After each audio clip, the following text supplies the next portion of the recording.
एक बार की बात है, एक सर क्लास में पढ़ा रहे थे। वो सभी स्टूडेंट से कोई ना कोई सवाल पूछ रहे थे।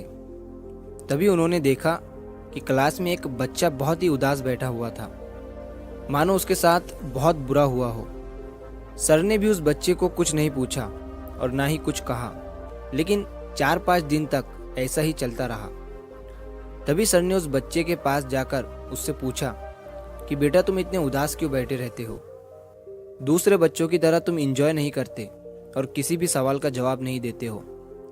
उस लड़के ने सर से कहा कि सर, मेरे अतीत में मेरे साथ कुछ बुरा हो गया था, इसी वजह से मेरा किसी भी चीज़ में अब मन नहीं लग रहा है। मैं कुछ भी कर लूँ, दूसरे बच्चों की तरह खुश नहीं रह पा रहा हूँ। सर ने उस बच्चे की बात को पूरा सुना और अगले दिन वो सर अपने बैग में शिकंजी बनाने का सारा सामान लेकर आए और सारे बच्चे क्लास से जाने के बाद सर उस बच्चे के पास शिकंजी बनाने का वो सामान लेकर गए और उस सामान से उन्होंने उस लड़के को एक गिलास शिकंजी बनाकर दिया। लड़के को लगा कि सर ये सब कुछ मुझे खुश करने के लिए कर रहे हैं। सर ने लड़के की तरफ शिकंजी का गिलास बढ़ाया और उसे पीने के लिए कहा। लड़के ने जैसे ही शिकंजी का एक जिप लिया तो उसे उस शिकंजी में नमक ज़्यादा लगा। उसने सर से कहा कि सर, इस शिकंजी में नमक ज़्यादा हो गया है। तभी सर ने उस लड़के से कहा, ठीक है, लाओ मैं इसे फेंक देता हूँ। लड़के ने सर से कहा, सर, इसे फेंकने की ज़रूरत नहीं है। अगर इसमें थोड़ी शक्कर मिला देंगे तो ये खुद ब खुद मीठा और अच्छा हो जाएगा।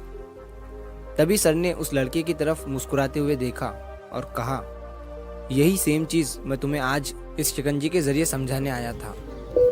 हमारी ज़िंदगी भी बिल्कुल इस शिकंजी की तरह है और हमारे पास्ट में जो बुरी और दुखद चीज़ें हमारे साथ हुई है वो उस शिकंजी में मिले नमक की तरह है। जब हमारे पास्ट में कुछ बहुत बुरा हुआ हो जिसकी वजह से हमारी ज़िंदगी बिल्कुल कड़वी हो जाती है, तब हमें उसमें कुछ अच्छे पल ऐड करने की ज़रूरत होती है। जिस तरह से शिकंजी में नमक ज़्यादा हो गया था लेकिन उसमें शक्कर मिलाने के बाद वो मीठा हो गया, उसी तरह हमें भी हमारे बीते हुए कल को भूल कर उसमें खुशियाँ ऐड करनी चाहिए, ताकि हमारी बुरी यादें हमारी अच्छी यादों से ज़्यादा हो जाए और हमारी ज़िंदगी फिर से मीठी और खुश हो जाए। जो पास्ट में हो गया वो हो गया, उसकी वजह से आज उदास मत रहो, क्योंकि हमारा आज भी आगे चलकर कल में बदल जाएगा और हम फिर से उस कल की वजह से उदास रहने लगेंगे।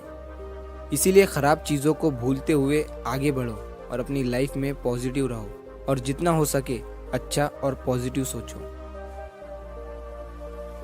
तो अगर आप इस कहानी को और भी लोगों तक पहुंचाना चाहते हो तो इस वीडियो को लाइक करिए, ताकि YouTube इस वीडियो को और भी लोगों तक पहुंचाए। और अगर कहानी अच्छी लगी हो तो चैनल को सब्सक्राइब ज़रूर करिए। मिलता हूँ मैं अगली बार इसी तरह की कहानी के साथ। तो सब्र करो, शुक्र करो और ज़िंदगी में आगे बढ़ो।